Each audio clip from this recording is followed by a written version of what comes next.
I'm calling to order this special meeting of a wonderful city council of Stanton. We're gathered here to have a great meeting, and we're going to be going into closed session. Roll call. Thank you, Mr. Mayor. Council Agency Authority Member Barrios, Council Agency Authority Member Torres, Council Agency Authority Member Warren, Mayor Pro Tem Vice Chairman Taylor, and Mayor Chairman Shaver. Here. Thank you. Okay, what's happening? We've got conference with legal counsel, Mayor, anticipated litigation, significant exposure to litigation pursuant to Government Code Section 54956.9D2. Number of potential cases is 2. Thank you. City Council is recessed into closed session at 5:32 p.m. and will reconvene in open session at 6:30 p.m.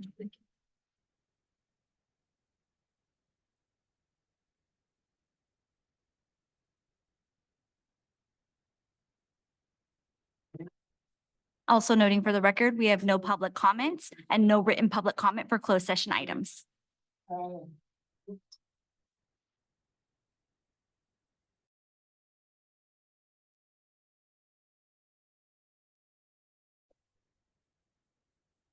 going to reopen our city council meeting at this time. Roll call, please. Thank you, Mr. Mayor. Council Agency Authority Member Barrios, Council Agency Authority Member Torres, Council Agency Authority Member Warren, Mayor Pro Tem Vice Chairman Taylor, and Mayor Chairman Shaver. Thank you, sir. At this time, if I could have Deputy Ramos and Deputy Aguilar, please come up and lead us in the pledge.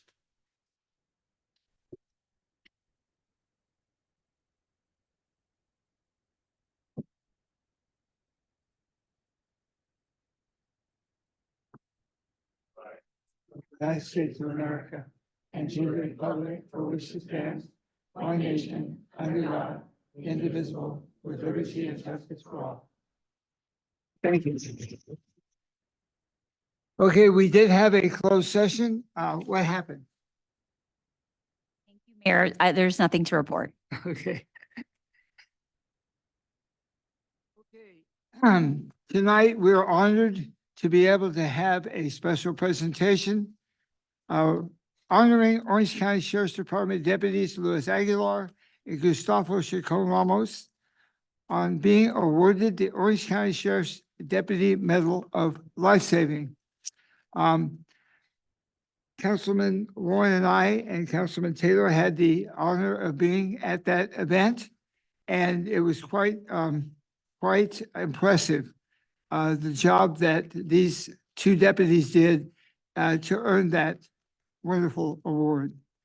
At this time, I'm going to have our city manager go through exactly what the activity was and what the incident was. Go ahead, Hannah. Thank you. At about 2:30 a.m. on March 31st, 2025, deputies responded to a vehicle fire at a Shell gas station near the intersection of Beach Boulevard and Orangewood Avenue in the city of Stanton.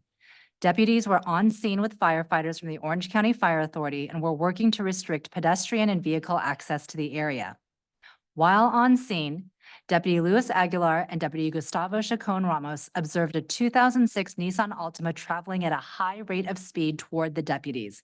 With only split seconds to spare, Deputies Aguilar and Chacon Ramos pulled their partners out of harm's way as the vehicle smashed through the patrol units and went airborne before coming to rest on the hood of one of the patrol units. The swift and decisive actions of Deputy Aguilar and Deputy Chacon Ramos are in keeping with the finest traditions of the Orange County Sheriff's Department.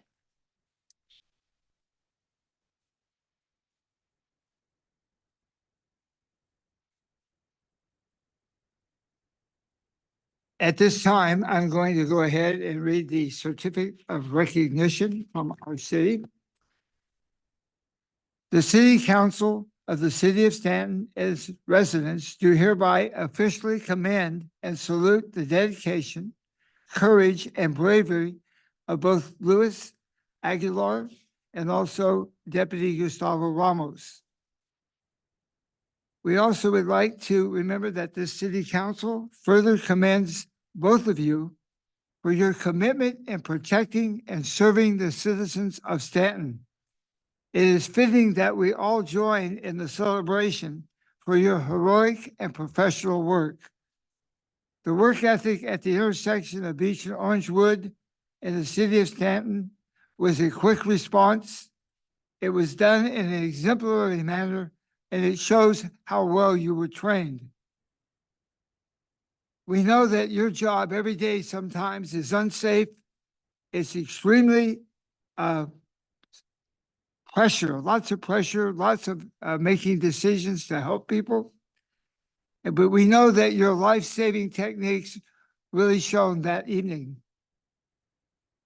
When the car was ready to smash into your fellow deputies, you took quick action and were able to save them. And I know that you put your life in danger for another fellow comrade. And that is probably the most important thing. You have proven to be a valuable member of our community. We want to pay both of you the tribute that you deserve. And remember, Stanton will always be your home. Thank you for your service.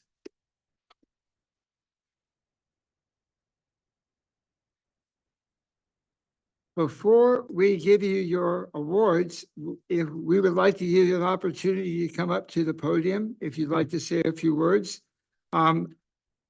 Deputy Aguilar, we'll start with you, please. Toss a coin, it was an A.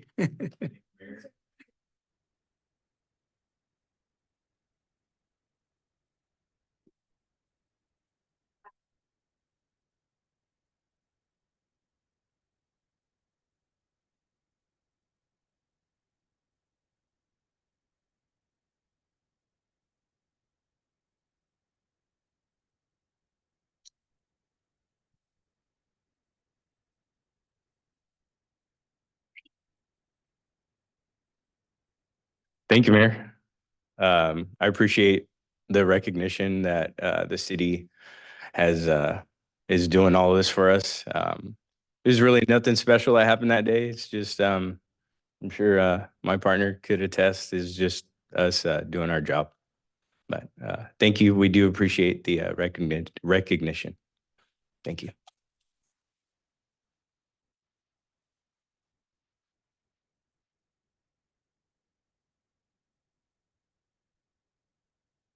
I also want to say thank you. Thank you to all of you on behalf of my partners. We do this every day, every night, not only for ourselves, but also for the citizens of Stanton. My parents are president. They currently live in the city as well. And I lived in the city here before as well. So I'm nothing but proud of where we're at as a city. So thank you again, and thank you all of you.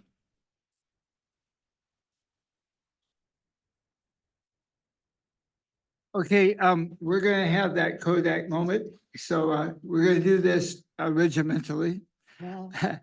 I think we're gonna start with the first photo, which is going to be the most important one. And that would be for you to come up with your family. So Deputy Aguilar, if you want to come up first. Very good.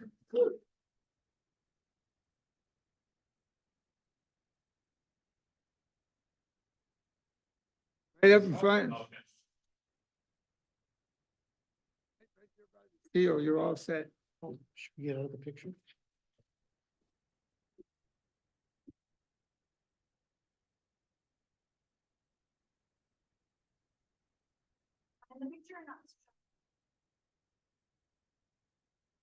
My ass. Ready? You're still on the photo, sir, if you want to be. Keep going a little bit more. Saying it? Good, one more. Ready? Off the cuff. 1, 2, 3.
Good.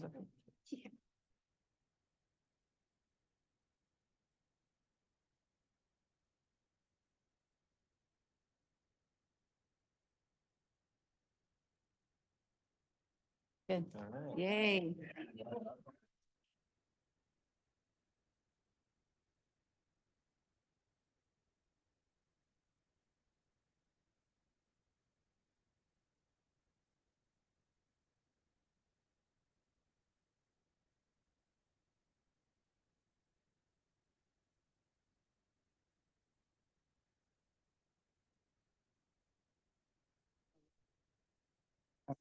Okay.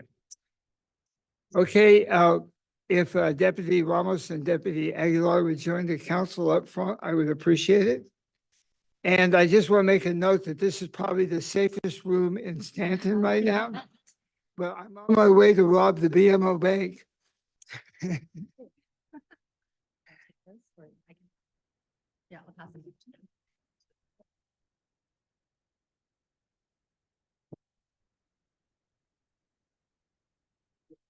We have pens for everybody. We definitely do for the. Yes, you need to grab somebody.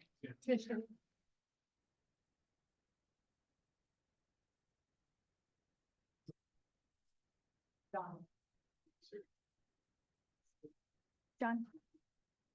Do you need more? Okay.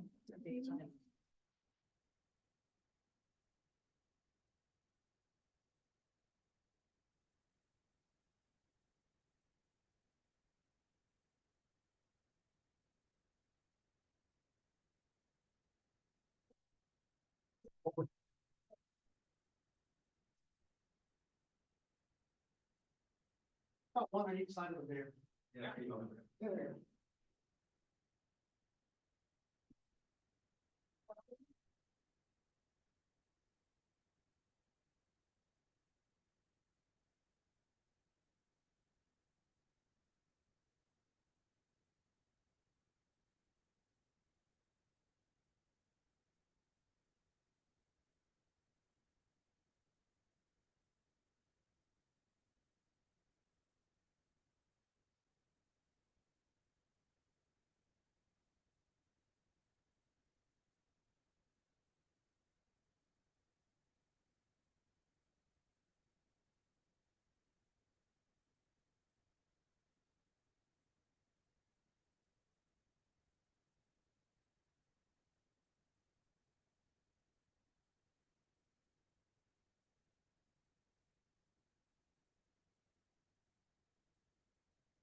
Our next award is going to go to investigator Kenneth Murphy.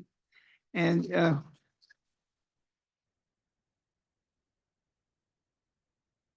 Chief, you want to come up and tell us a little bit about this, please? You guys fixed it, huh?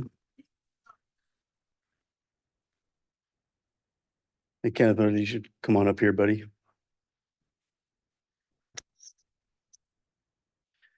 Investigator Kenneth Murphy here.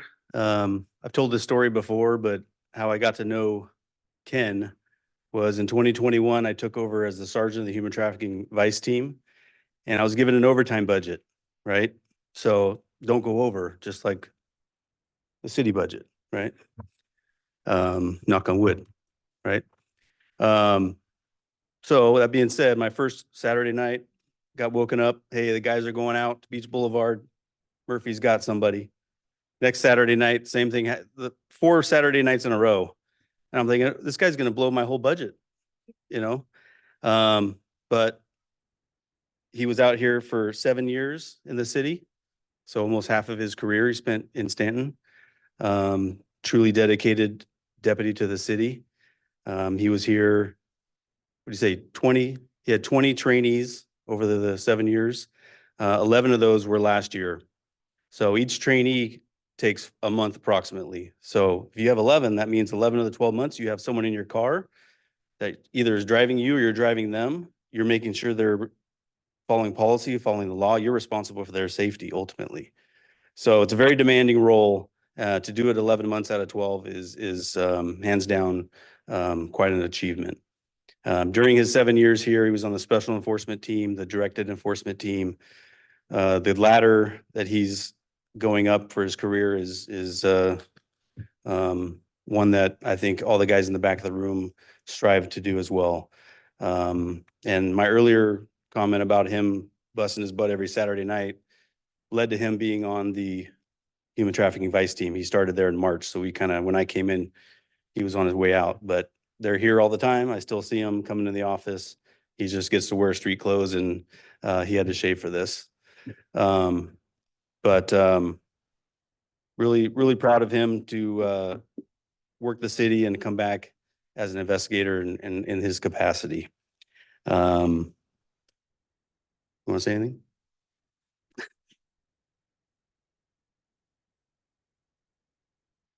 Council, thank you so much. I spent 7 years here and grateful for every moment of it.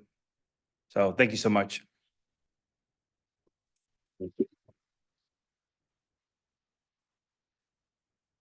Present to you the Deputy of the Year 2025, Stanton, Kenneth Murphy. Thank you, buddy. Takes your time. Okay, at this time, the city is going to be presenting Investigator Murphy with a certificate of recognition. The city of Stanton and its residents to hereby officially commend and salute the dedication, the courage, and the bravery of Stanton's Orange County Department Investigator Kenneth Murphy, who was chosen by the Orange County Sheriff's Department as the Stanton Police Services Deputy of the Year for 2025. It is fitting that we join in the celebration of accomplishment and recognition of Investigator Kenneth Murphy for his unselfish devotion and commitment to protecting and serving the citizens of Orange County and Stanton. The Stanton Council extends to you our sincerest appreciation for your valuable contributions to the city, our residents, and wishing you the very best and continued success. And on behalf of my council and my residents, thank you for your service. And we're very happy that you earned this honor. Thank you.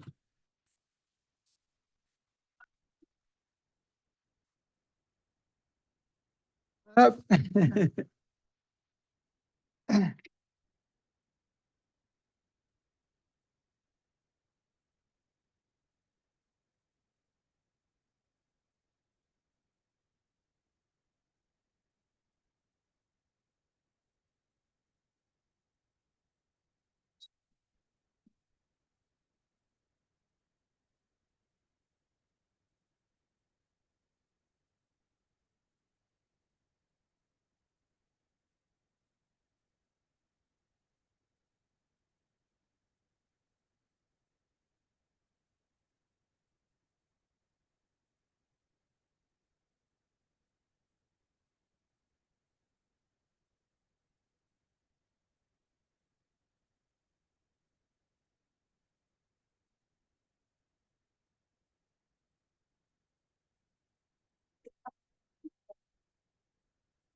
Wherever you want me.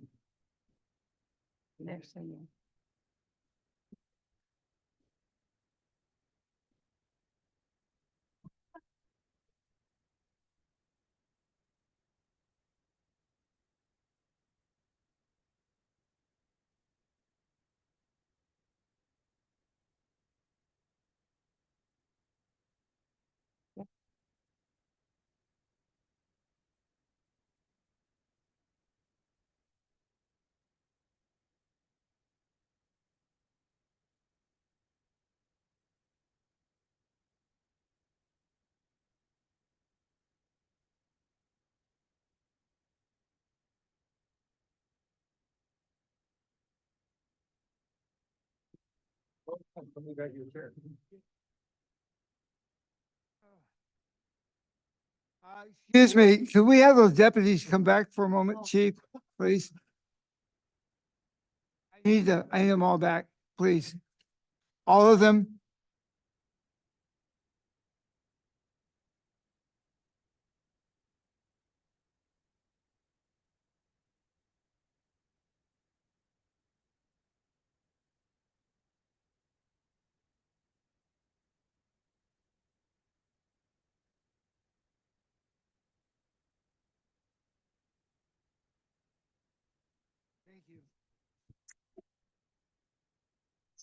Thank you. Tonight, we recognize 3 of our deputies for outstanding work. My council feels the same way as I do by letting each and every one of you know how important you are to Stanton. You all do exemplary work.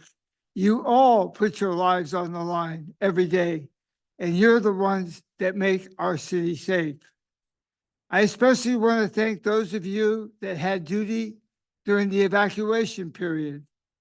I saw you out late at night, sometimes all night, or I saw you over at the evacuation center. And I appreciate the fact that you kept our city safe for the full term of the evacuation. There were no major incidents. There was nobody harmed. And I think we actually lost no property. That means that you did an outstanding job. You did what you were trained to do, and you are true professionals. I will let you know that we are so pleased to have you as our partner. You are part of our staff, you are part of our community, but you're also part of our city. We wish you the very best for you and your families. We want to make sure that you know that we're always there to support you. We're always there to back you. And we again appreciate everything that you do. So on behalf of everybody in my town, thank you for your service.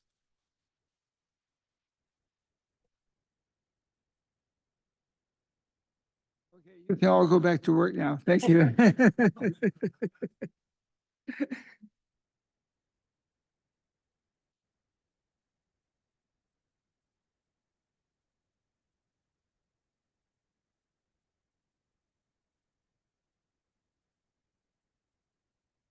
Okay.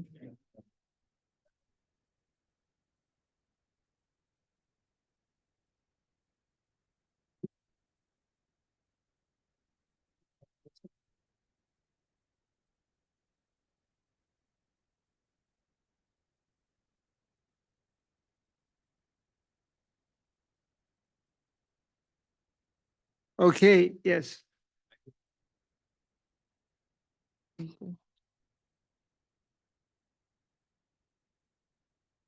Okay, next we go to my equally loved organization. We're going to have our fire chief come on up, please, to the podium. We're going to recognize at this time a proclamation that's going to declare midsummer through early autumn of this year as wildfire awareness and prevention season within the city of Stanton. Chief, can you just give us a little background on the program?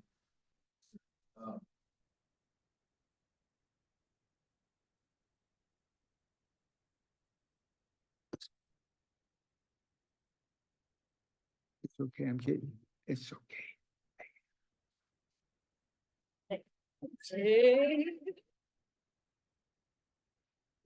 Honorable Mayor, members of the council, city staff, thank you for this proclamation on wildfire awareness and prevention. So as you're all aware, wildland firefighting season used to be a minimal window. Now it's kind of year round in the state of California. And it used to only affect areas where there was majority of vegetation or what we call the WUI environment, which is wildland urban interface, where vegetation backs up to the homes. But as we saw last year in the LA fires, that this is an issue that's creeping into communities such as yourselves as well. So it's something that's, over the years has taken millions of acres of California land, affected communities, and unfortunately lots of lives lost. So it's now becoming an issue that we all have to work together on. So some of the things the OCFA does for ourselves on our end is prevention and mitigation, making sure there's defensible spaces, and helping communities clear out vegetation and brush in the areas around their homes. Operational readiness on our end is where we train our folks to be wildfire ready, make sure our equipment's up to date and we're fully staffed and ready to go at a moment's notice. But now we're reaching into the community outreach as well. We depend on folks like yourselves to continue to educate yourselves, do things like home hardening, making sure your house is ready to go and can prevent a wildfire from happening if an ember hits your home. You can find information on our website on Ready, Set, Go program that will help you with that process, as well as regional coordination and us having constant communication throughout the state with other resources and other fire agencies to make sure we can all respond together in a unified fashion if needed. So. Thank you. Let me read the portion of the proclamation that is most important. Again, this comes from not only myself, but also my 4 colleagues that are up here. This is a proclamation for the wildfire awareness and prevention season, which runs from midsummer to early autumn. Therefore, it be resolved that I, Mayor David John Shaver, Mayor of Stanton, on behalf of my entire city council, do hereby declare midsummer through early autumn of 2026 to be wildfire awareness and prevention season throughout the city of Stanton. In doing so, we encourage the citizens of our community to join me with becoming partners in preparedness by increasing their knowledge and proper safety measures, taking steps to protect our homes and businesses and prevent sparking of wildfire. One less spark means one less wildfire. And that's true of areas in the urban area as well as in the wilderness area. So Chief, thank you very much for that. And we want to let you know if you will also appreciate the OCFA and all of the firefighters that actually the first responders and the crew that helped us through the evacuation process at the center over at Los Alamos Racetrack and then also here.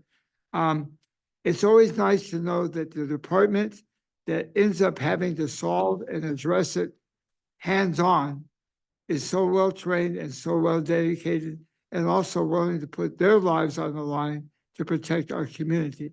So please let all of those involved in your in the battalion know how much we all appreciate what you did and the hard work. So thank you for that, and give them our best, and thank all of them for their service.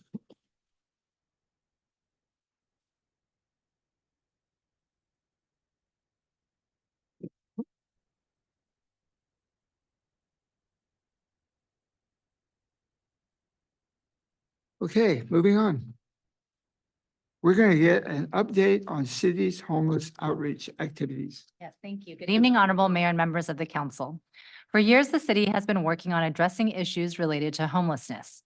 To ensure more transparency into our efforts and to better inform the community, I will be providing a monthly report on outreach activities. To view past reports, visit the city's website at stantonca.gov under the Public Safety Department. Tonight's report is for May 2026. Working as a team for the month of May, the city engaged in 129 proactive total client encounters, with 10 of those being new client engagements. The team received 142 contacts from homeless individuals, advocates, service providers, and the Orange County Sheriff's Department for service assistance, coordination, and navigation. For the month of May, 107 offers of shelter were declined. Staff did receive 5 requests for shelter, but shelter beds were unavailable at the time of those requests. 4 individuals were connected with emergency motel assistance. 4 individuals were connected with interim housing, and 9 individuals were connected with benefits of some kind. The highest priority areas in the city for May, based on calls and field observations, were Western and Cerritos, Western and Catella, and Tena Pacific. We have 2 real-life stories for you tonight. First, following continued outreach and coordination efforts, a veteran experiencing homelessness was successfully connected to the Buena Park Navigation Center for emergency shelter placement. Staff provided transportation to the facility and remained in communication throughout the intake process to help ensure a smooth transition. Prior to shelter entry, staff worked closely with the individual to address barriers and support successful placement. Although the veteran was admitted to the shelter, he chose to leave later that same evening. During subsequent contact, he confirmed that he had departed the facility and shared that the placement did not meet his needs at that time.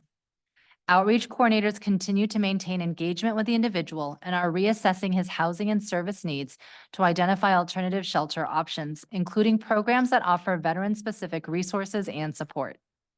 Staff remain committed to assisting the veteran through ongoing outreach, resource navigation, and housing stabilization efforts as he continues to seek appropriate and sustainable placement. Our next story is one with a happy ending after many, many months of working with an individual known to our Stanton outreach coordinators. They have worked with a middle-aged female experiencing homelessness for several years, providing ongoing support, case management, and resource navigation. Throughout this time, staff assisted her in successfully completing the documentation and eligibility requirements necessary to obtain permanent housing. Outreach coordinators also helped connect her to critical benefits, including supplemental security income, general relief, and food assistance programs. The individual remained actively engaged in her mental health treatment, consistently attending scheduled appointments and demonstrating a strong commitment to her personal goals.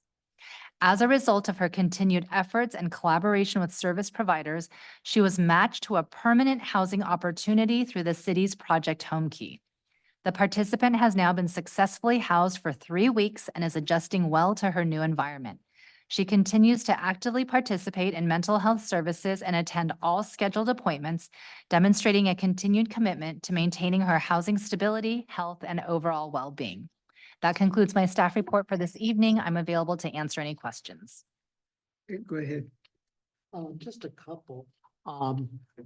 The number I think you talked about for the month was over 100 contacts.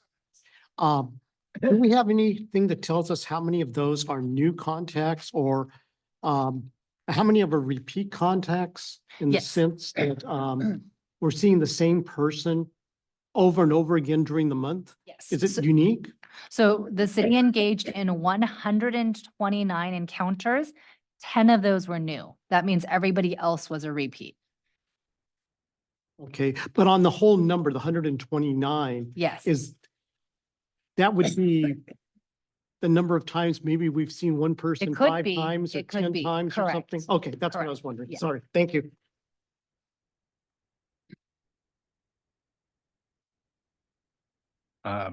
Since we talked about a few things in special presentation, I just wanted to echo the mayor's earlier comments about how thankful we are for our public safety partners and for the recent evacuations. So, and just keeping that short, but thank you guys.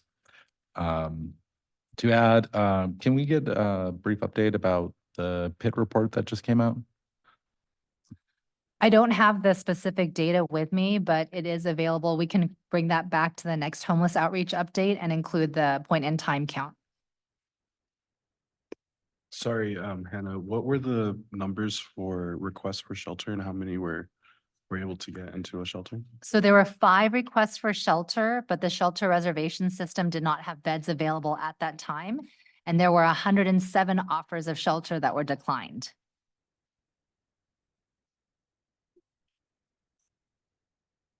Did the Illumination Foundation have any, give us any help on that? The Illumination Foundation, as an entity still continues to offer services. We don't have any ability to look into their database of what that service has looked like or if it was specifically for Stanton residents. So there's no value.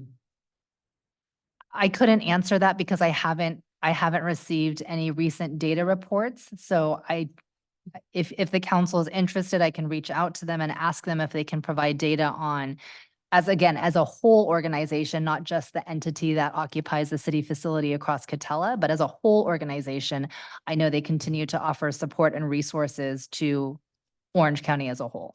Yeah, personally, I would like to bring back just how many Stanton residents or Stanton people that were in need that they were able to help during the last period of time. And when was the last report that they have submitted to? They never reported to us. Maybe I'm not spoken. Go ahead. We probably received a report maybe a year ago. So there are now, in their defense, we have not asked for standing reports for them. We have not asked them to continuously report to us. So we had a data request.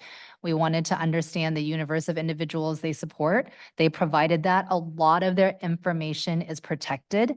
And so they weren't able to provide details, but as an aggregate of X number of Stanton residents were supported through these programs, they did provide that when requested. Okay, so I think it's fair just to ask for the last year. Sure. Are you guys gentlemen all right with that? Thank you. Okay. Now moving on, we are now at our consent calendar.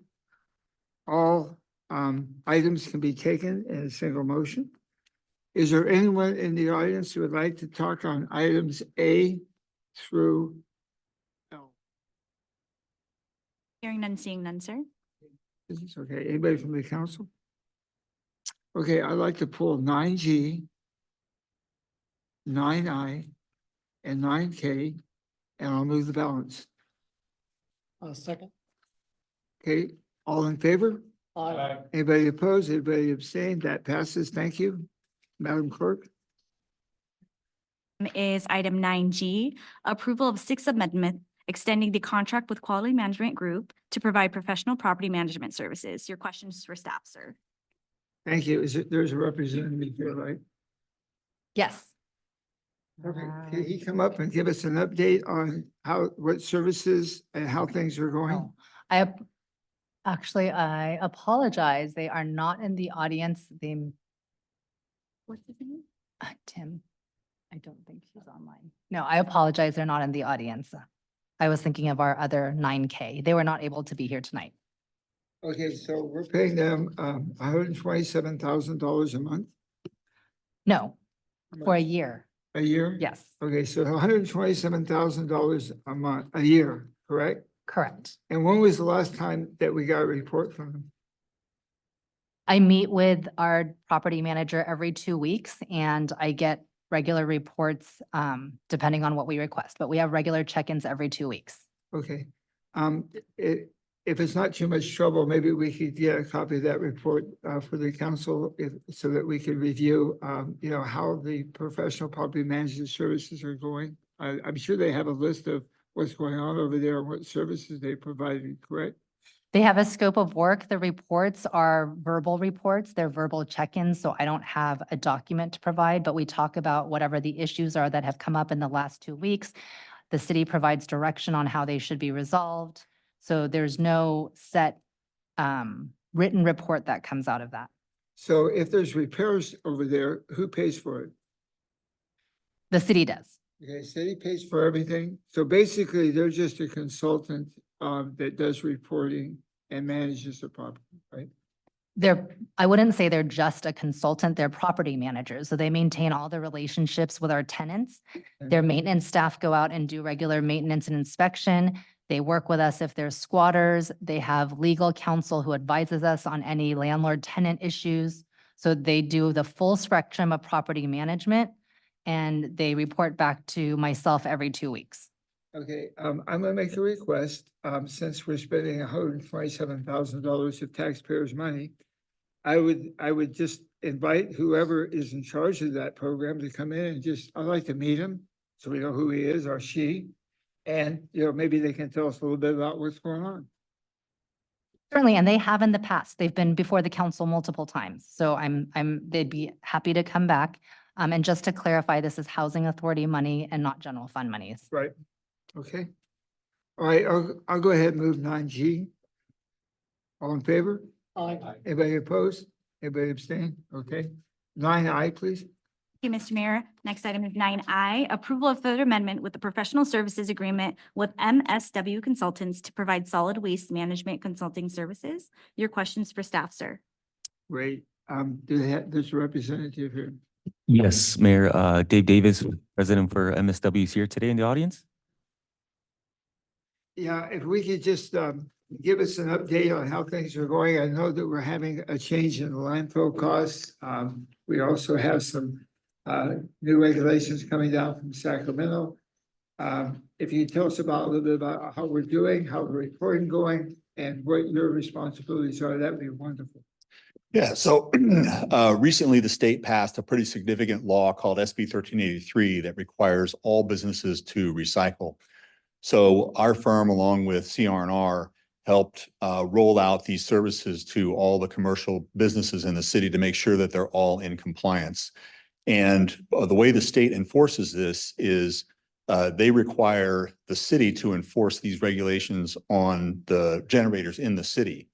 And they select 1/4 of all the cities in the state for what they call a compliance evaluation. So Stanton was selected to have a compliance evaluation. So CalRecycle came out probably 9 months or so ago and did a site visit throughout the city. And they're in the process of preparing a report that will determine to what extent the city's in compliance with SB 1383. So we're assisting the city through that process. We also assist with hauler oversight as far as calculating the rate adjustment every year. And there's also a provision that requires the rates to be at or below the median rates in the city. So we also review the haulers' reports. We also help the city keep track of all the information that's required to comply with SB 1383. So we have a software program that identifies all the generators in the city, what equipment they have, and to what extent they're compliant with this law. And then in some cases, generators are allowed to apply for a waiver. So this, we keep track of who has waivers and who does not. So essentially, we help the city comply with this significant new law. And we're in the process of kind of waiting for the other shoe to drop with CalRecycle. And they're going to come out with a draft report. And it's likely that they'll find some areas because a lot of cities are being found, non-compliant because this is a new law. But when that report comes out, we'll be assisting the city in addressing those issues and kind of finalizing their compliance. Does that answer your question? Now, also, organics are a concern of the state at this time. Who is the LEA on organics? The local. I know the local agency. Is the city responsible for that, or is it hauler? Ultimately, the city's responsible, but it delegates its responsibility to the hauler to collect the organics from individual generators. And as far as the LEA, so the County of Orange serves as an LEA. So CalRecycle, they have responsibility over landfills and transfer stations. And they delegate that responsibility to counties throughout the state. And that's called a local enforcement agency. So the regulations that, for example, the CR&R facility in your town or the landfills, they're overseen by the LEA, which is actually the County of Orange's health department. Is that what you were asking? I'm not sure, because you said LEA and that's. Because I know that it's the city's responsibility to make sure what's in the organics. Absolutely. So the city's ultimately on the hook to comply with SB 1383. And what we did a few years ago is we renegotiated the franchise agreement with CR&R, and we tried to delegate as much of that responsibility down to CR&R as possible. But ultimately, the city is responsible. So the city takes an oversight role in making sure that CR&R implements all the programs that are required under these new laws. They're actually the ones that they're responsible looking at the green bins as they're collecting them, right? They are responsible, but the city's responsible to make sure that they roll out those programs. And how's that going? Well, so far, so good. We've pretty much got everybody in compliance in the city. And I think we did a pretty good job of demonstrating that to Cal Recycle. But we'll find out when they come out with their draft report. Questions on solid waste?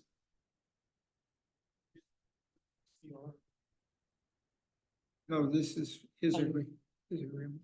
Okay, I'll go ahead and move it. All in favor? Anybody opposed? Anybody abstain? That passes. Thank you very much for that. The opportunity. Okay, 9K. Thank you, Mr. Mayor. That is the First Amendment to Professional Services Agreement for Retail Market Analysis and Retail Recruitment Services. Your questions for staff, sir? Great. And that's 23,000, right? Yeah. Okay, is that individual here? Yeah, he's based out of Texas. He's online. Okay, great. So how do we hear from him? Trish can unmute him and he can answer any questions. Yeah, I just thought it'd be good to find out, that we have somebody out there helping us, with our retail marketing. I thought it'd be nice to get an update from him and what his plans are to help us in the future.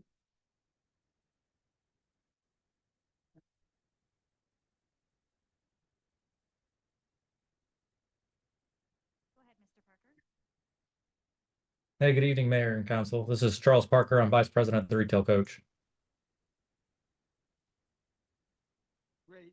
We would like to, if you could give us an update on some of your successes, and where your direction in the future to help us, with our retail, recruitment for new businesses. Yes, absolutely. Quickly recap kind of our role in this is serving as a retail coach, an advisor, and an extension of the city manager's office and economic development team to be the liaison facilitator between the city and the retail real estate world. So the developers, the site selectors, the tenants, the franchisees of the restaurants, name brands, and everything from kids entertainment, places to eat, places to shop in town. Over the last 12 months, we've had significant interest in a number of brands that want to tap into the potential of Stanton, knowing that you've got a very special corridor that you sit on with a lot of foot traffic and access to a lot of residents and retail strength that brands want to tap into. We've had significant interest and success bringing a prominent restaurant back to the table to look at a prominent space. I'm not really in a position to name brand names at this point in time. City manager may be able to do that in a closed session. But that is something that is ultimately, I think, in a good position to close before the end of the year is kind of the timeline for a prominent project. And then also focusing on some of the key vacancies and key properties in town to activate them. We've had conversations with local property owners and their representatives, everything down from filling vacancies down at Rodeo 39 up through exploring opportunities to infill the former Sam's Club, the Super Birria, former restaurant near the park project that's ongoing, and have had really good feedback just from the amount of investment that's happening in town. I think that's probably the biggest takeaway that we've seen from the retail real estate world is that there is investment. There has been there's a plan in place for a new grocer coming in town, capitalizing on that. There's certainly a new level of residential units that have come in that retail really likes as well.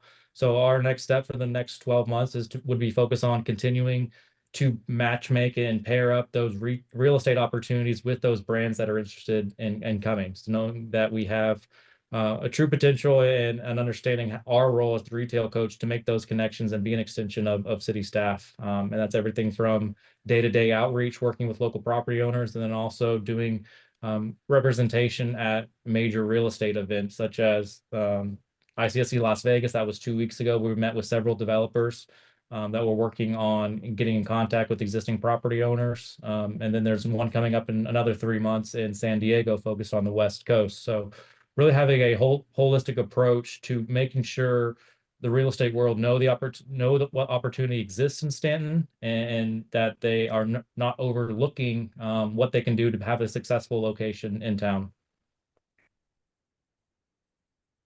Okay, any questions on our outreach? Go ahead, John. Comment on the great work that we've seen so far from Retail Coach. As the council member that represents south of Chapman and Stanton, we got some prominent vacant properties in there that I'm excited to see what can be done with, but hopefully we can keep up the good work and you know, with the density we have in the city, I often say that it feels like 4 times more residents notice a problem than any other city. So I appreciate the work and hopefully we can do something about those properties. So thank you. Anyone else? My last question is, we have Sam's Club, which is just off the freeway and a beach. Do you have any long-term, thoughts on that or something that we can do in the short term, at that particular, I know that the property owner, has his ideas or their ideas, but I was wondering if you have any outreach or tried something that might work in the future. I have, and I've had direct conversations with that property owner, and his broker, on both aspects. We've done work with both of them in other parts of Southern California as well.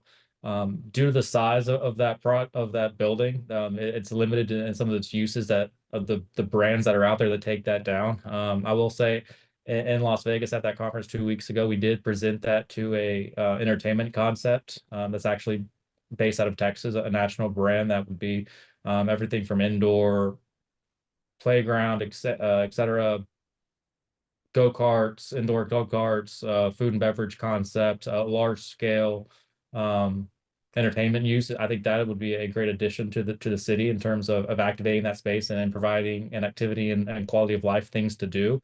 I think kids entertainment and family entertainment is a big component that could activate that space and also round out some of the amenities in town. So I think that's probably most likely in terms of what brands are active and take down that sort of space. But then also, you know, if there are ways that talking with the property owner, they're open to subdividing it, and how do we find 3 or 4 different tenants that could come down and work together and put together a strong tenant list to re-optimize that space as well. So there are a lot of options, but it is something that we are certainly having ongoing meetings with, presenting it as often as we can to a myriad of uses. Hi, Councilmember Torres here. I was wondering what steps your firm takes to, you know, increase diversity in our businesses and making sure we just don't have one type of business or an overconcentration of a specific type of business. Thanks. Yeah, absolutely. So one of the things that we do look at is the existing business mix as well, looking at everything from leakage analysis to looking at just the number of brands and the types of, say, restaurants that we have. And one of the things that we want to make sure that we do is that we are recruiting and bringing in businesses that are complementary to our existing businesses. That we don't want to create too much competition and focus on what are the missing pieces in town. So that is a big part of identifying focusing on rounding out the different uses, and a lot of that is doing a business, you know, a survey essentially of what businesses are in town to make sure that we don't have too much of one or another, and that there is a mix of those pieces. So that's a big thing that we are cognizant of.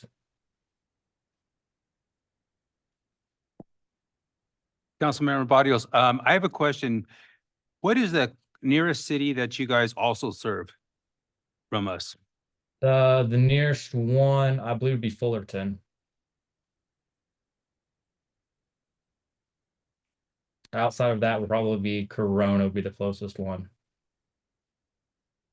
So we don't do completely adjacent markets. Let's say it's hard to do cities right next to one another. I say for example, we did turn down the opportunity to work with an adjacent community and then in the last year, just because that's not something that we do. So it's something that we've taken very seriously over 26 years, not to work in directly competing communities.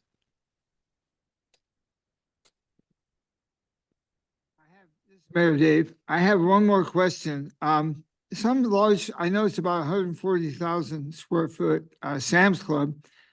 I know that there was some interest from, I guess it was the Ducks program to put in a hockey rink in there or some other sports event.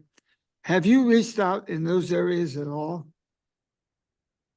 Not specifically to the Ducks, but there are groups out there that work with sports facilities. Sports facilities companies is actually one that we've got an informal partnership with. Working with together, it's everything from youth sports up to professional and university sports. So that is something that's becoming more and more popular to look at. It is space dependent, but looking at things such as conversion to basketball or volleyball courts for everything to hockey and everything how that looks at it. That's something that we want to take a more deeper dive into. We certainly have the relationships to look at that. However, on the same time, we mostly focus strictly on retail. We stay in our lane as much as possible on those things, but we understand that space like that and in the real estate world is slowly becoming more mixed. But if that's something that the council would like to further explore, we at least have some introductions and some relationships where we can further pursue that if of interest. I want to clarify for the council that that group that was interested in that use did reach out to us, both the developers and the property manager. Community development supported the interested developer all the way. The deal fell through between the developer and the property manager. So we did pursue that to the absolute end opportunity. It was very nice meeting you. I know that the council now knows who you are, and we'll stay in touch with you. I'm sure if any of my fellow council members have something in their district, they'll bring it up with our city manager, and then we'll get that to you. As Councilmember Torrey said, we want to thank you for the businesses that you brought in. It's made a big change in our community. So thank you very much for that. I will go ahead. I'll go ahead and move 9K. Anybody opposed? Anybody? Okay, thank you. All right, we have no public hearings tonight. We have no unfinished business. New business, this is approval of a draft proposition for 218 public hearing regarding rate increases to solid waste services. Yeah, good evening, Mayor, members of the City Council, Cesar Rangel, Director of Public Works. Tonight, I'm presenting, get the presentation.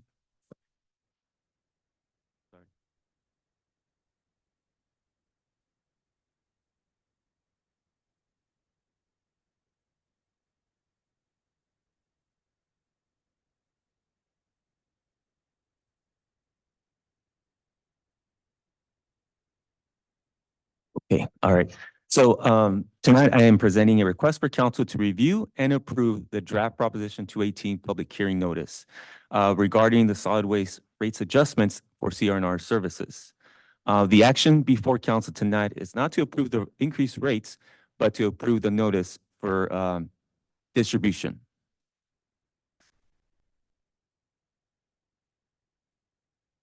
The city maintains an exclusive franchise agreement with CR&R for collection of recycling, organics, and disposal of solid wastes throughout the city.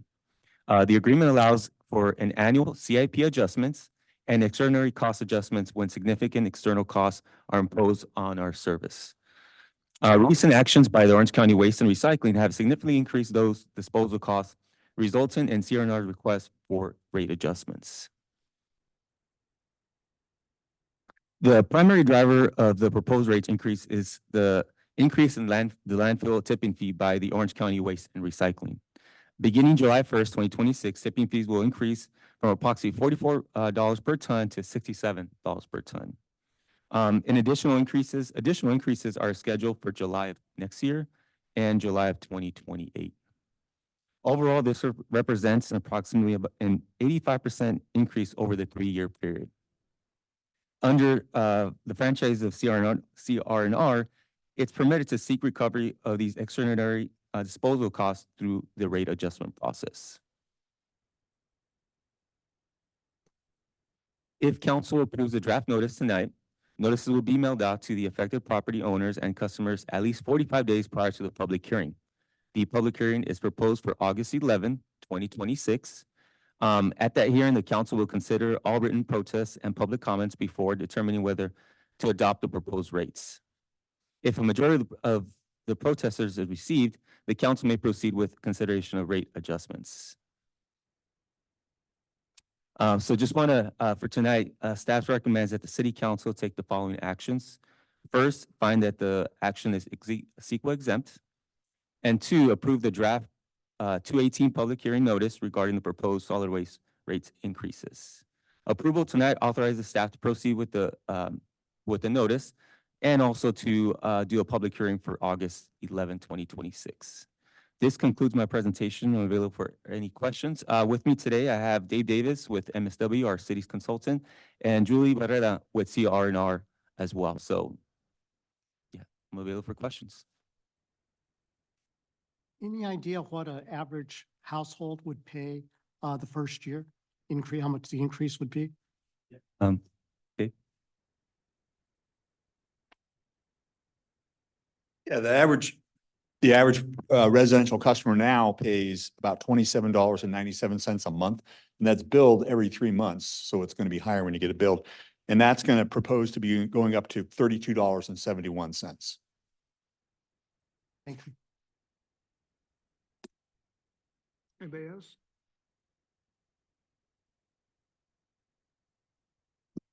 Yeah, the situation with the landfills is interesting and is what's bringing us to having these discussions. And I just wanted to say I was proud of the council for kind of waiting to the last minute before moving forward with our report that we got from the landfills. This one's not particularly fun, but gotta let everybody know. So thank you. Anyone else? Is there anyone in the audience who would like to comment on item 12A? Okay, thank you. Okay, I'll bring it back to the council for a motion to go ahead, get our 218 out, notices out, and find out what the public has to say. Roll call, please. Thank you, Mr. Mayor. We have a motion by Mayor Pro Tem Taylor, a second by Councilmember Torres. I'll now proceed with roll call vote. Councilmember Torres, Councilmember Warren, Councilmember Barrios, Mayor Pro Tem Taylor, Mayor Shaver. Thank you, sir. Item passes 5-0. Okay. 12B. The fiscal year 2026-2027 operating and capital budget for the city of Stanton and the Stanton Housing Authority. Approve employee benefits and salary rates for fiscal year 26-27. Amend position clarification manual, adopt fiscal year 2026 appropriations limit, adopt fiscal year 2026 reserve policy, waive competitive bidding requirements for certain commodity purchases, approve amendment in the number of law enforcement services contract for fiscal year 6 and 27 with the County of Orange, and approve inter-fund transfers for fiscal year 2026-2027.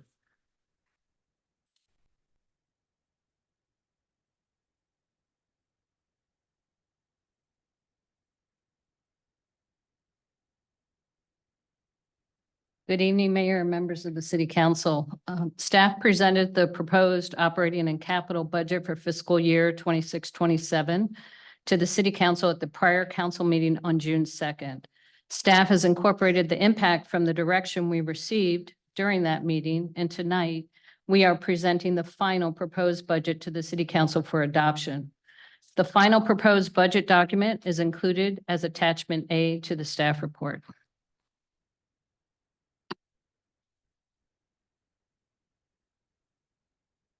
Since the budget workshop, total citywide revenues have increased by approximately 209,000 from 46.6 million to 46.8 million. This adjustment reflects the most recent sales tax projections provided by the city's sales tax consultant, HDL, as well as anticipated revenue growth associated with the planned opening of several key businesses within the city.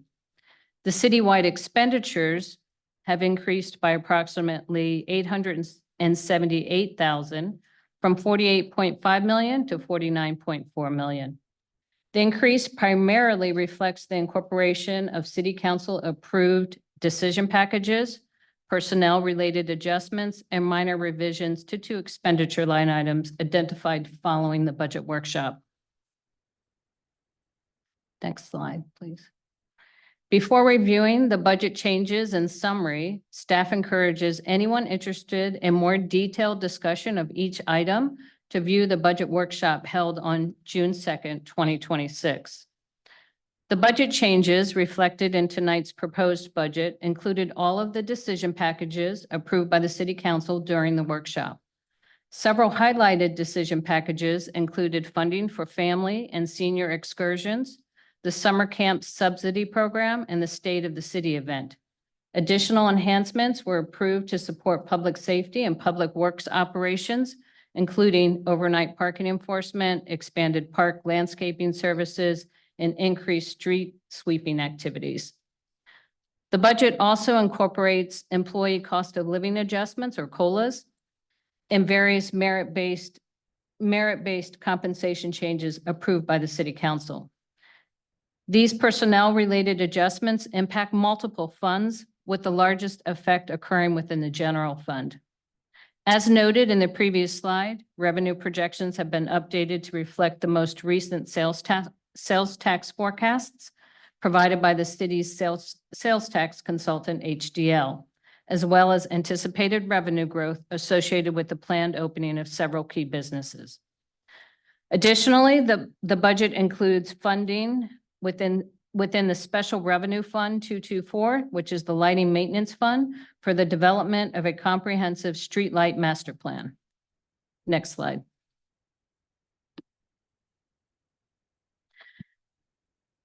This slide focuses just on the general fund. Revenues increased by the $208,000 from the original proposed budget for the new HDL estimates, as previously noted. And general fund expenditures increased by about $502,000 as a result of the City Council's decision packages that impacted the city's general fund. Staff balanced this increase with an additional $294,000 funded from the general fund's unassigned fund balance. Next slide. This slide illustrates the difference in the general fund reserves and unassigned fund balance between June 2nd and tonight. There is a reduction of $294,000 approximately, which is about 1% of the general fund expenditures. Next slide. There were no changes to the capital improvement plan between the workshop and budget adoption. The total capital budget for 26-27 is $7.3 million.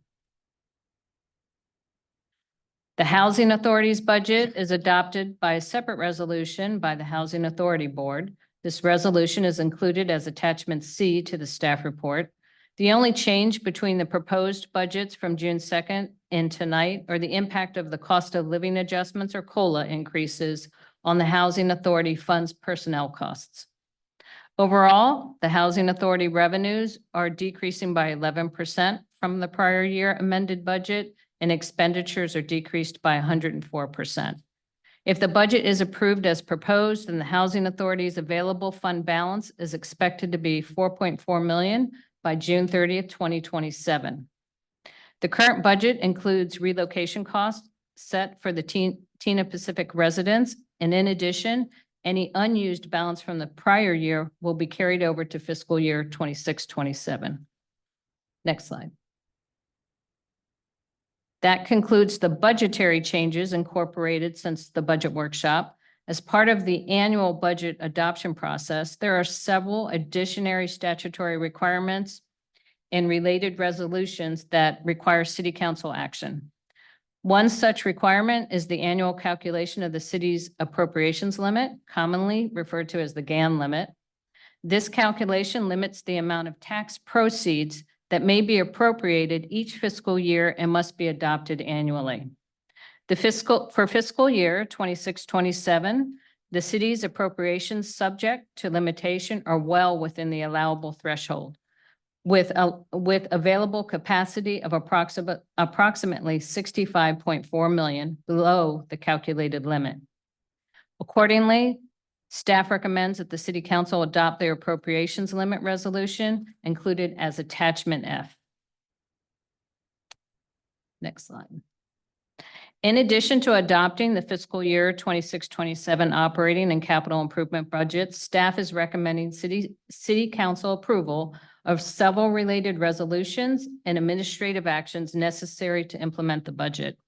These actions include adoption of the Housing Authority budget for fiscal year 26-27, approval of the annual employee benefits and salary schedules, including cost of living adjustments and other compensation changes for city staff as presented in attachment D, approval of the amended position classification manual included as attachment E, approval of the city's annual appropriations limit as discussed previously and presented in attachment F, approval of the city's annual reserve policy included as attachment G, and no changes to the policy are proposed at this time. Approval of the annual waiver of competitive bidding requirements for certain commodity purchases as presented during the budget workshop. Approval of amendment number 1 to the law enforcement services agreement with the County of Orange included as attachment H and I. Lastly, approval of the closure of 2 city funds effective June 30th, 2026. The employee benefits and the first one is the Employee Benefits and Internal Service Fund, Fund 604. Due to the enhanced cost allocation capabilities available within the city's new ERP system, we no longer need to maintain this fund. And secondly, the North Orange County Public Safety Collaborative Grant Fund, Fund 271, as the grant program has concluded for this fund. That concludes my staff report, and I'm available for any questions.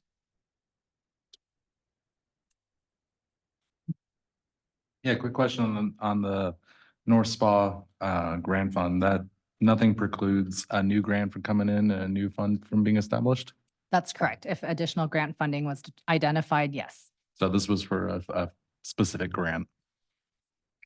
It was for the North Spa and specifically the North Orange County Public Safety Collaborative, and all indications are that we've expended all monies and we are not anticipating receiving any additional funding, which originally came from the state. Okay, so is that going to be something that's going to have to be dealt with among the 13 member cities in the future? So this is primarily related to support of the Hope Center. So what we had to do, which I mentioned earlier, was we did have part-time homeless outreach coordinator staff assigned to the Hope Center on our behalf. So that funding is now gone. So we did terminate that temporary position. Thank you. On number 8, competitive bidding, is that because we use such a small volume of that? And that's the city does that, right? This is only for those commodities like plywood, sand, rocks. It's because it's easy for us to do a quick market comparison and make sure we're getting good value for the city. So it's only for those very specific items. For everything else, we continue to follow the city's procurement policy. And what's the cap on, is there a cap without? There's no- to the council? There's no cap on commodity purchases. Okay. What's the average on those?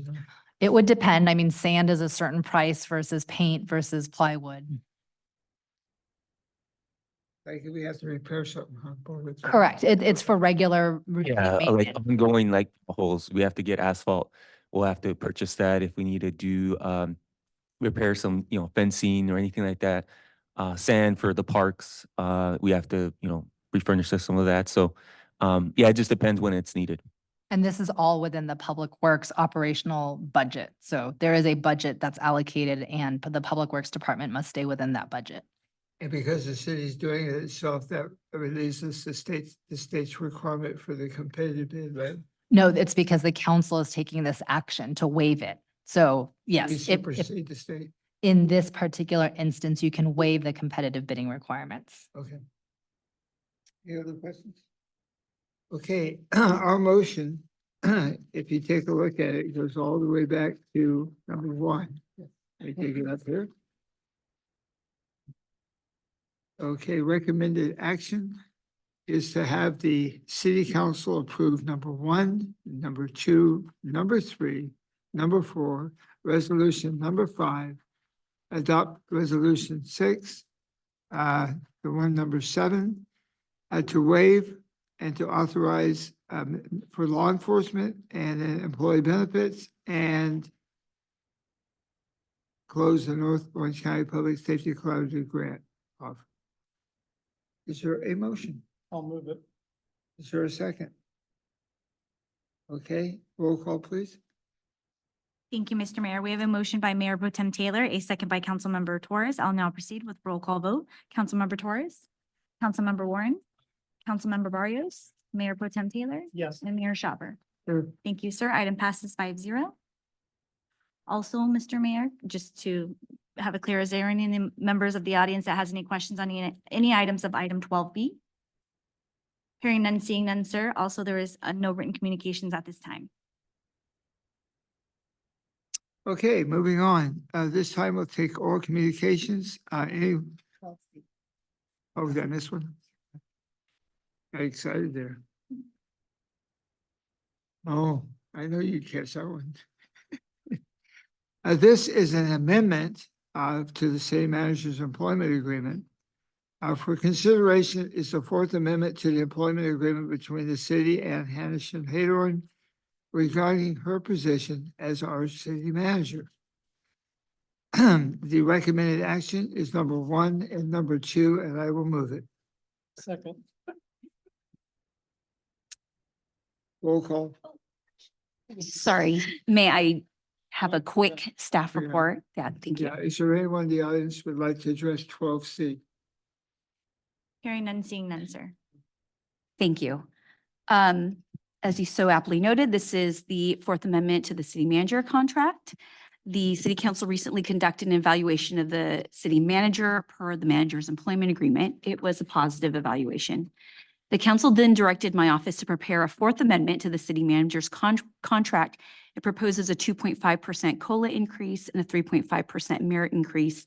If approved, the manager's new annual salary would be $302,244.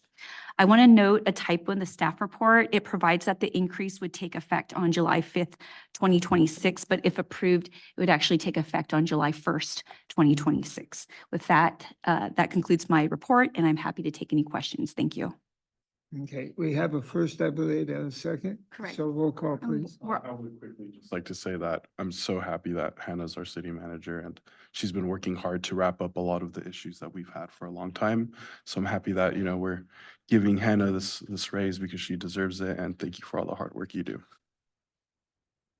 And I also want to add on, how Hannah, in the year plus that I've worked with you, you've always been there.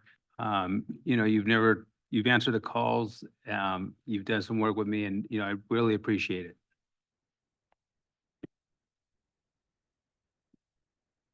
Just wanted to say what a great job Hannah's done. I've sat out on that side and those chairs for many, many, many years, and there's really nobody that I've heard more of a positive feedback from than our wondrous city manager. But I do wish to ask a clarifying question from our mayor. Does your motion include the recognition of the typo from our city attorney? Does your motion include the recognition of the typo that the city attorney mentioned?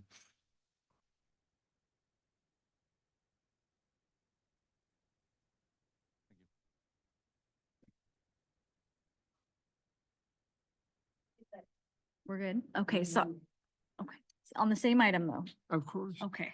You woke me up here. I think our colleagues have said it. This is my 38th year doing this.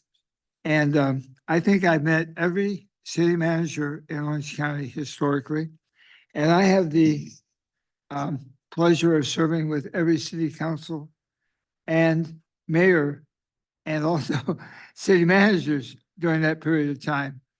And, when you rank people, you rank them not maybe so much for their abilities, but for what they've done. And if you think about the wonderful things that's happened to our city over the past years, it's because of the lady sitting right here next to me and the staff that we have. And I don't normally do this, but I'm giving you the number one position. I'm moving you up. There's probably about 40 or 50, so you're right up there at the top. And I think that the relationship you have with the community is also very important, and please keep that up. And I know that you are unselfish in the way in which you treat your staff. You take care of them and make sure that their needs are met. And I think that's very important. But also you take care of all five of us, which sometimes is very challenging. But we thank you for that and for your patience. Anyway, we have a motion. Oh, go ahead, John. Just gonna add one more thing. Did we ever find out who spent more time at the Emergency Operations Center? Was it you or the police chief?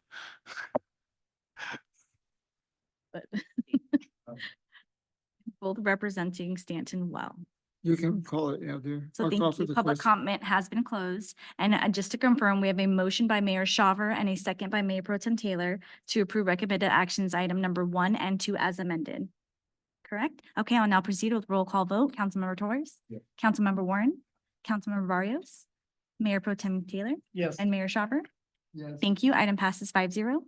Okay, at this time, I'm going to open oral communication. If there's anyone in the public that would like to address the council, please come forward.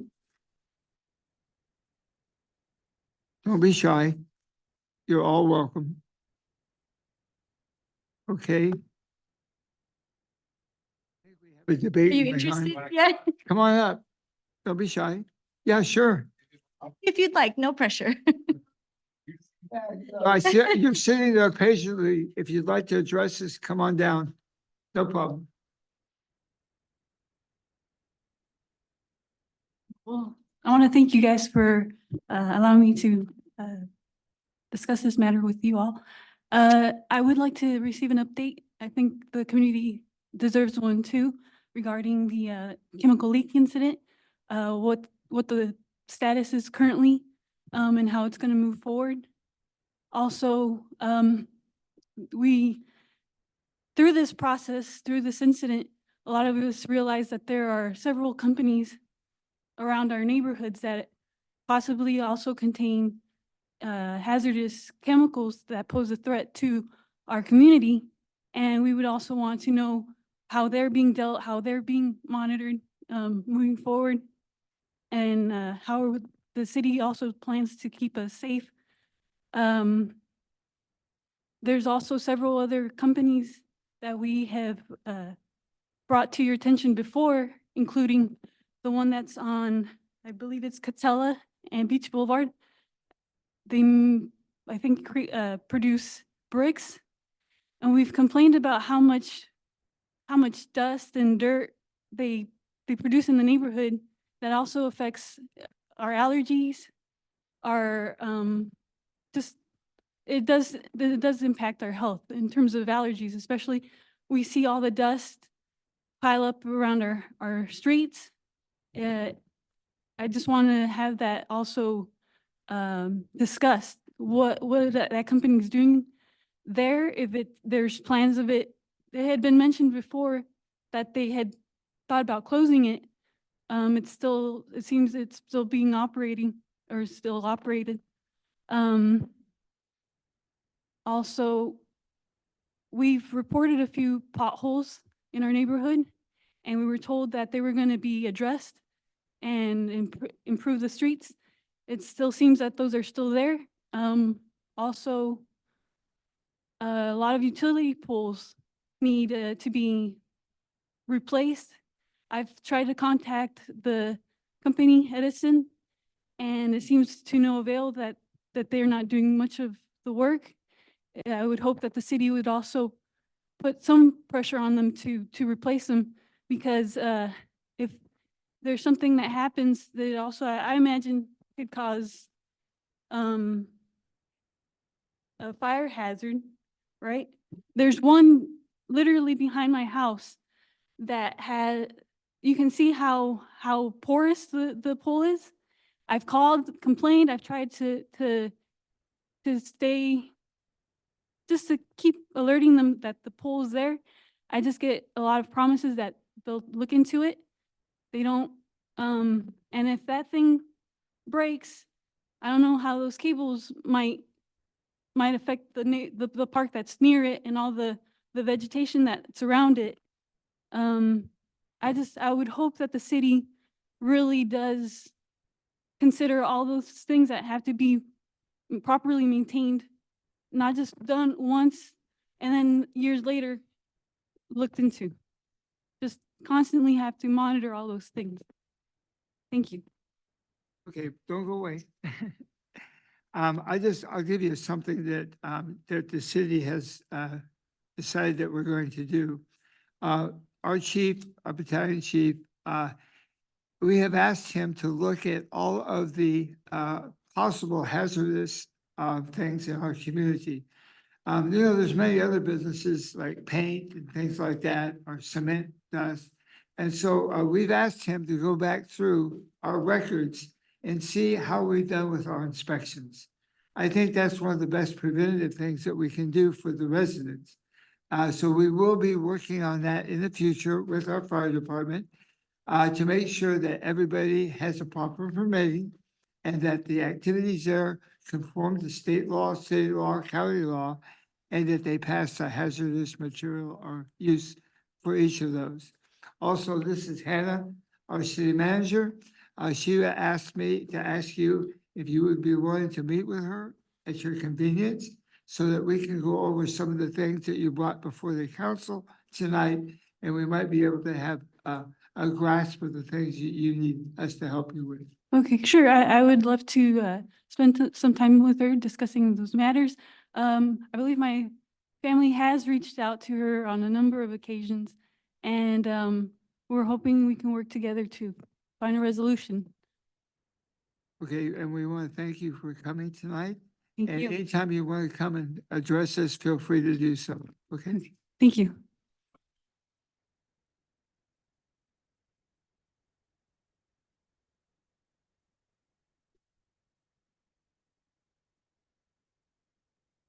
Is there anyone else that would like to address the council at this time? And sir, Nothing written, right? no written comments is all. Okay, initiate a business. Authority announcements. I want to make an announcement. We had, as you guys know, we did receive two letters from two second graders at Walter Elementary School. Yes. I happen to be a former student there. I went through their K-6, also my sister. So Hannah and I and Maddie from Senator Strickland's office was able to attend. We did offer them a proclamation from not only from the city of Stanton, but from Senator Strickland's office. And I just wanted to share some of the pictures, and I'll tell you what, it was a very fun engagement with the second graders. As you can see, Hannah went all out and she wore her bumblebee dress for the occasion. Just, you know what, it was a great experience and it was a lot of fun. I haven't been on that campus since I was in 6th grade, which was probably about 3 years ago. No, about 40 years ago.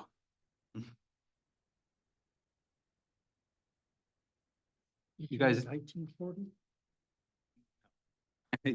like probably 86 was the last time.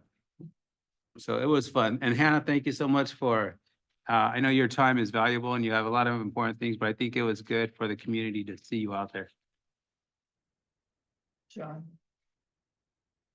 So both me, the mayor, and Councilmember Barrios all had an opportunity to go to the Best and Bravest for OCFA and get to see and hear some of the stories that our firefighters have been out there doing in the field. And I took the opportunity and I happened to have a city pin on me and I gave one to interim chief TJ McGovern. And so he promises to wear it at a future board meeting. So I'm going to ask our people to hold him responsible to that. I want to see that pin on him. Anyone else do you think happened? And I also attended an event appreciation for the volunteers through the chemical leak in Garden Grove. with Senator Tretaw and many residents and businesses from Garden Grove, the Red Cross, and we did give them proclamations, and it was a great event. It was fun, met a lot of new people. Yeah, and thank you for reminding me. I also attended Brown Descent's charity drive that they had where they were giving out meals and they served meals to over 340 families. A lot of Stanton residents were out there and they handed out over 20 scholarships to students. It was a great event and look forward to the next one. Okay, the last thing that I'm going to report is the fact that I was successful in getting the California League of Cities to get a statewide conference Zoom call on our firework program, on our drones. And I want to tell you that it was eloquently done by our city manager. She did a great job.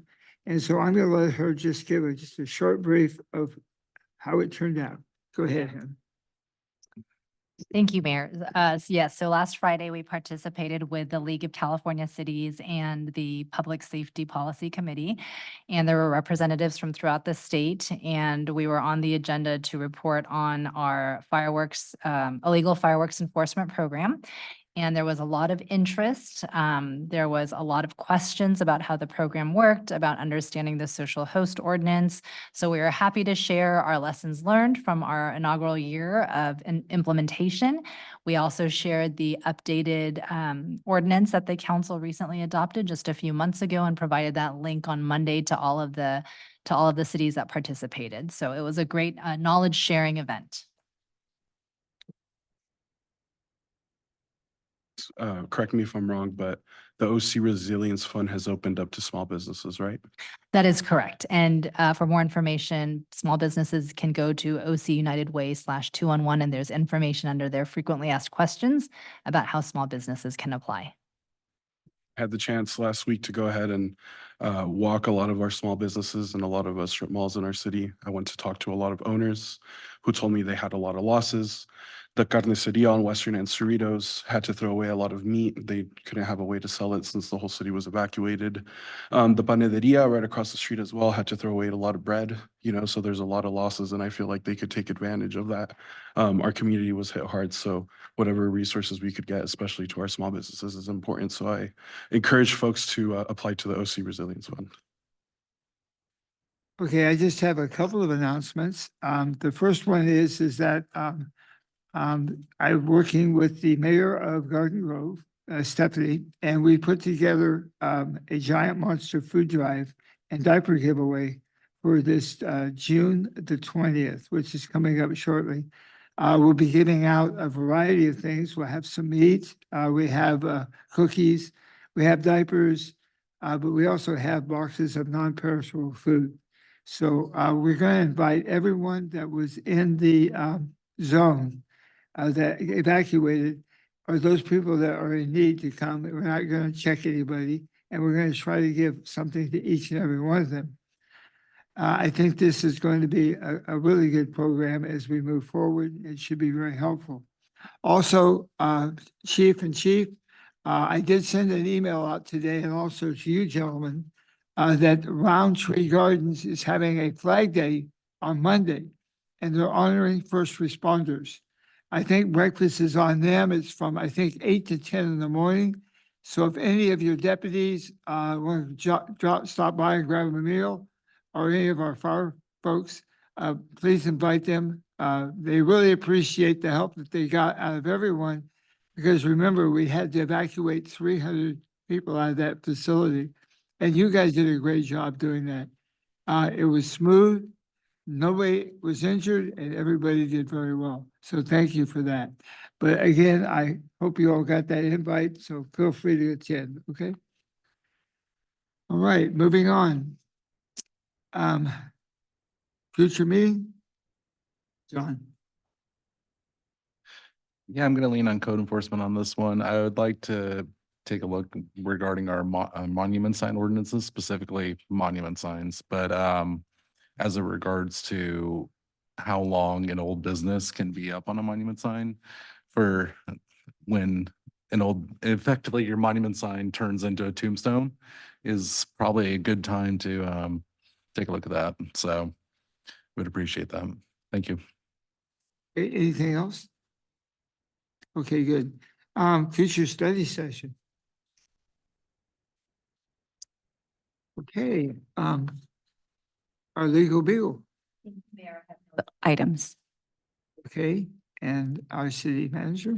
2 items to report tonight. So I just want to remind residents and businesses that the city continues to maintain its webpage on the city website regarding the hazmat incident recovery. We are passing on all the information from Unified Command and all the agencies that are responsible for recovery and cleanup. So all of that information can be found on the city's website at stantonca.gov. If you go to the homepage and right in the middle of the page, there's a box you can click that will take you to that page, and we keep it updated on a daily basis with any new information we get. So just encourage residents that they can go there, and we have links to all the other agencies and information there as well. Second, I would like to remind our residents that we have our State of the City coming up. We are celebrating the city's 70th anniversary this year. We have a great evening planned for Stanton Central Park. The event is from 6 to 8:30 p.m. We have a kids play zone. We have a concert in the park, which we haven't had for a while. And dinner and dessert is free for the first 150 residents or guests. And the most important thing, the thing that I love the most about our State of the City is our council is present. They are hanging out at booths by district, and we showcase special projects in each district. And residents and businesses can come directly meet your council member, talk to them, share your concerns or share what you're proud of, and just get a chance to actually meet your council member in person. So we really love this format. We want to be out and about in the community, and we really want to welcome our community to celebrate with us. So you can go on our website and RSVP, and that will help us keep track. Maybe we need to order some more burgers, but we hope to see everybody there, and that's on June 25th. Thank you.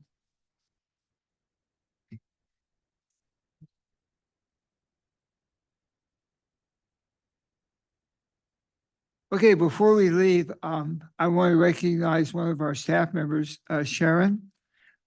We want to thank you for putting our report together, and thank you for keeping a look at our bank account and how we spend our money. The report was very simplified. It was easy to understand. In fact, I'm going to try to publish it because I appreciated it. But I think it's good that we all have an understanding of how we spend the money that we get from our taxpayers and from our other resources that come in. So if you would thank you and your staff for hard work, we appreciate that very much. Okay, thank you. On that note, we now get to hear from our Orange County Fire Authority. Good evening, Honorable Mayor, council members, city staff, members of the audience. It's my pleasure to provide the OCFA update for May 2026. The OCFA responded to a total of 348 incidents within the city during the month of May of this year. We had 4 fires, 212 medical aids, 2 traffic accidents, 1 hazardous material calls, and 129 other calls for service for a total of 348. And we have 11 incidents in unincorporated Orange County, 10 medical aids, and 1 other call. Major incident we're going to talk about it tonight is the hazardous material call that was actually in Garden Grove, but our Engine 46 and Medic 46 were the first units on scene. So on Thursday, May 21st, 2026 at 15:21 hours, the Orange County Fire Authority responded as part of a hazardous materials response to 12122 Western Avenue in Garden Grove for reports of a venting chemical tank at an aerospace manufacturing facility. Engine 46 arrived on scene first and reported an active leak from an outside tank. Later identified 3 tanks containing methyl methacrylate, still can't say it, a highly volatile, highly toxic, and highly flammable product. Engine 46 took Western Incident Command, and Battalion 11 later assumed command, and we entered in unified command with Garden Grove Police Department. Firefighters working alongside law enforcement isolated the scene, initiated evacuation of the surrounding area, and deployed master streams to cool the tanks while facilities personnel actively overheated and the sprinklers overheated. Early mitigation efforts were successful in reducing pressure in the involved tank and allowed industrial specialists to begin neutralizing the product in a second tank. However, deteriorating conditions and malfunctioning valves prevented the safe offloading of the primary tank, which still contained approximately 6,000 to 7,000 gallons of the product. Based on that risk assessment and explosion hazards, evacuations were expanded to protect approximately 50,000 residents, one of the largest evacuation efforts in the county history. Over several operational periods, crews applied strong risk management principles while conducting overnight assessments, monitoring tank pressures, identifying a crack in the tank that suggested pressure relief, and removing a portion of the exterior shell and insulation to improve cooling operations.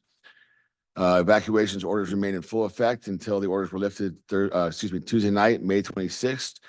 On Friday, May 29th, the Orange County Healthcare Agency, serving as the county's certified unified program agency representative, assumed lead oversight of the and authority of the cleanup and waste removal operation, and the OCFA and all other first responders transitioned out of the incident command. We also did some community events. We had a couple of ride-alongs and two mentoring interviews at the fire station during those events, or not, excuse me, not during those events, after those events. Some upcoming events we do have here, and on Wednesday, June 17th at the RFOTC, we're having our career firefighter graduation with class number 63. And we're having a cadet graduation on Saturday, June 27th. All are encouraged to attend. It's kind of a good ceremony. If you've ever been before, I'd encourage you to go. Our safety message remains the same throughout the summer. It's water safety, having a plan around water, being water conscientious. We've discussed it before. Drowning prevention is something that's it's kind of an anomaly because it's actually preventable almost 100% of the time with proper measures. And we have plenty of that information on our website. If you can visit ocfa.org for more information. And that is all I have for you this evening, unless you have any questions for me. Go ahead, John. Yeah, I just wanted to thank Matt for his leadership. During the last month, there was no major hazmat calls in Division 1. I mean, the same couldn't be said for for Division 7, but couldn't be said for Division 1. So I know Craig was on the camera a lot, but it still happened over there. I mean, I appreciate you recognizing that. yeah, thank you. Yeah, no. And I also have to say for the record, we had an opportunity at the Emergency Operations Center to meet Matt's brother. And as again, we all discovered that's where the hair went in the family. So. Yes. Thank you, Chief. Is there any other business before the council tonight? Okay, happy Flag Day, and I'll adjourn us. Hey, Joe, come. Hey.